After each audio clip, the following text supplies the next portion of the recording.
जब अभी राजधानी दिल्ली का ये हाल है सियासत को लेकर, पॉलिटिक्स को लेकर, तो जरा सोचिए वाकई में जब तारीखों का ऐलान होगा तब क्या होगा। लेकिन इस बीच ये जान लीजिए कि अरविंद केजरीवाल पर जो हमला हुआ है वो पहली बार नहीं हुआ है, इससे पहले भी हो चुके हैं।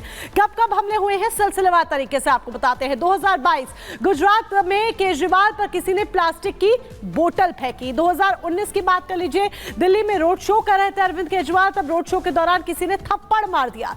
2018 की बात कर लीजिए, सचिवालय में मिर्ची फेंकने की कोशिश अरविंद केजरीवाल पर की गई। उससे पहले 2016 की बात करें तो ऑड इवन जब लागू हुआ, ऑड इवन के फर्स्ट फेज के बाद महिला ने स्याही फेंकी अरविंद केजरीवाल को। और उससे भी पहले 2014 की बात कर लीजिए, ऑटो ड्राइवर ने माला पहनाकर थप्पड़ मारे थे अरविंद केजरीवाल को। वाराणसी में प्रचार के दौरान स्याही और अंडे फेंके गए, बार बार इस तरह की तस्वीरें सामने आई हैं। 2013 में प्रेस कॉन्फ्रेंस के दौरान भी स्याही फेंकी गई अरविंद केजरीवाल पर। तो ये वो जानकारी हम आपको दे रहे हैं सिलसिलेवार तरीके से कि अरविंद केजरीवाल पर आखिर कब कब हमले हुए हैं, क्योंकि अभी जिस तरीके से उनके ऊपर एक बोतल फेंकी गई, कुछ लिक्विड पदार्थ फेंका गया, वो पहली बार नहीं है। इससे पहले भी कई बार उन पर हमले हो चुके हैं। और उत्तर प्रदेश के संभल में 24 नवंबर को जो हिंसा हुई थी, अब उस मामले में न्यायिक जांच होने वाली है। न्यायिक आयोग का गठन भी कर दिया गया और रिटायर्ड जज की अध्यक्षता में इस कमेटी का गठन किया गया है, जो 2 महीने के भीतर भीतर अपनी रिपोर्ट सौंपेगी और इसकी शुरुआत आज सुबह 10:30 बजे से होने वाली है।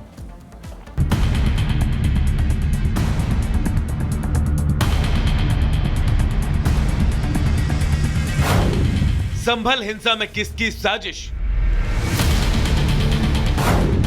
जांच से सच आएगा सामने।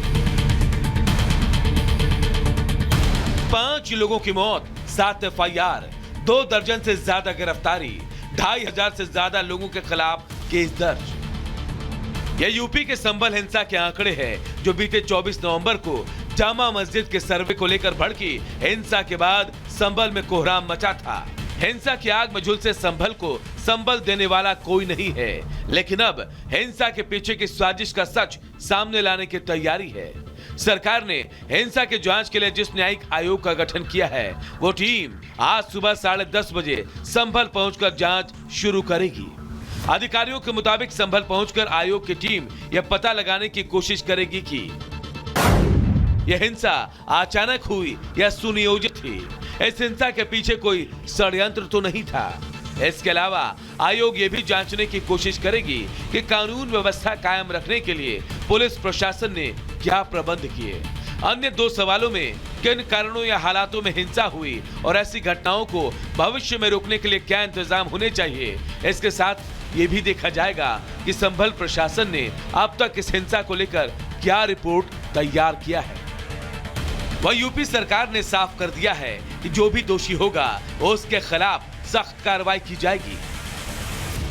हमारी सरकार की प्रतिबद्धता है कि हम संभल सहित पूरे प्रदेश में लाइन ऑर्डर को मेंटेन करेंगे। किसी भी व्यक्ति को कानून से खिलवाड़ करने की अनुमति नहीं है। पूरे प्रकरण की निष्पक्ष जांच चल रही है और जो भी दोषी होगा उसके खिलाफ कड़ी कार्रवाई।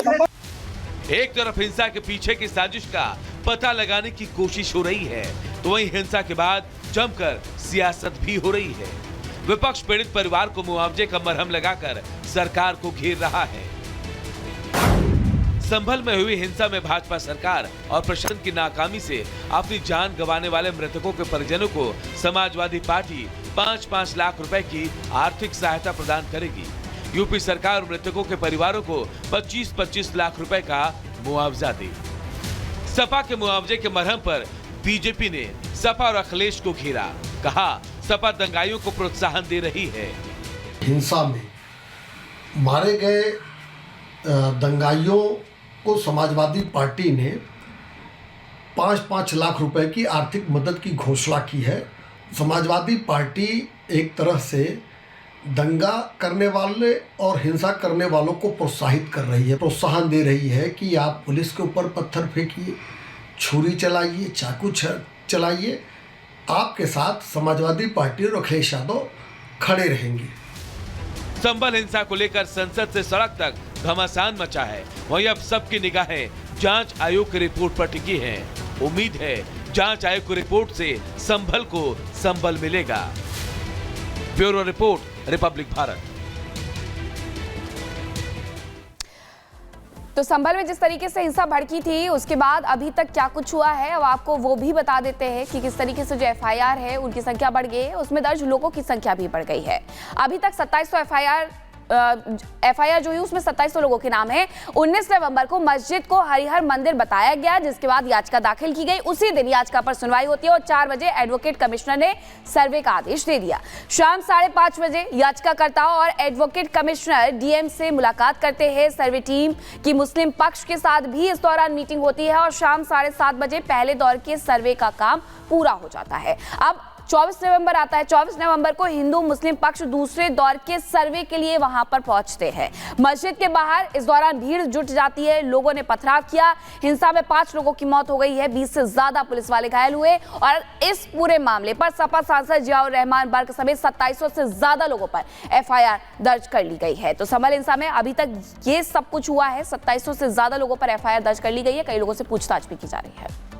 और चलिए अब बात राजस्थान की करते हैं, जहां चर्चा है कि अब धर्मांतरण बंद होगा। ऐसा इसीलिए क्योंकि मुख्यमंत्री भजनलाल शर्मा का इस मुद्दे को लेकर रुख बेहद कड़ा है और उन्होंने कड़ा रुख अख्तियार करते हुए कैबिनेट में दरअसल धर्मांतरण बिल को मंजूरी दे दी गई है। अब ये बिल सदन में पेश किया जाना है।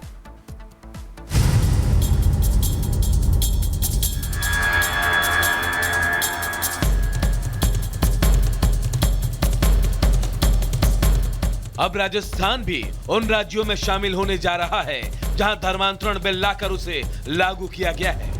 राजस्थान में बीजेपी की सरकार जबरन धर्म परिवर्तन को रोकने के लिए विधेयक लाने वाली है। मंत्रिमंडल की बैठक में कैबिनेट ने धर्मांतरण विरोधी बिल को मंजूरी दे दी है।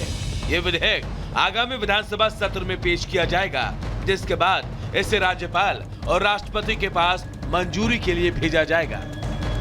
धर्मांतरण किया तो होगी जेल। विधेयक में 1 साल से लेकर 10 साल तक की सजा का प्रावधान। पहले स्टेज में धर्मांतरण पर 1 से 5 साल तक की सजा। समूह में धर्म परिवर्तन कराया तो 2 से 7 साल की सजा। दूसरी बार धर्म परिवर्तन कराया तो डबल प्रावधान। पहली बार 15,000 तो दूसरी बार 25,000 का जुर्माना। तीसरी बार में 5 लाख तक का जुर्माना। लव जिहाद, लिव इन रिलेशन के नाम से धर्म परिवर्तन पर भी सजा। बताया जा रहा है कि विधेयक में यह भी प्रावधान लागू कराया जा रहा है कि अगर कोई धर्म परिवर्तन कराना चाहता है तो उसे धर्म परिवर्तन से 60 दिन पहले जिलाधिकारी को इस संबंध में आवेदन देना होगा। जिलाधिकारी ये जांच करेंगे और तय करेंगे कि जबरन धर्म परिवर्तन है या फिर ये स्वेच्छा से हो रहा है।